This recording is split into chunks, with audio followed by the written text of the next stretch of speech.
In this tutorial, you'll learn how to update documents in Templafy, a powerful feature that lets you correct mistakes or repurpose existing documents in seconds. To update a document, navigate to the bottom right of the Templafy task pane and select Update Document. This reopens the document form where you originally entered your information.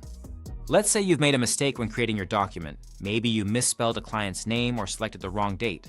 Simply update the field you need to change, then click Update. Only the fields you changed are updated. The rest of your document stays exactly as it was. Now here's where this feature becomes really powerful.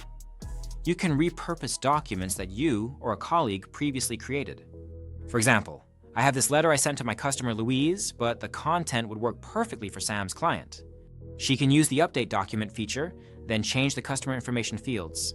When she confirms, the letter's content is completely preserved, but the customer details she changed are updated throughout the document, and her personal contact information replace mine. No copying, pasting, or hunting for fields to replace.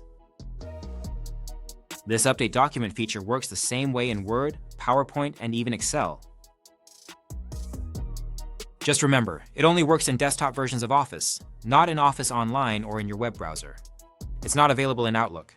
And if you don't see the Update Document button, it may be because your admins turned it off. Your administrators control which templates have this feature. Reach out to them if you need it. Ready to try it? Open one of your Templafy documents and give it a shot.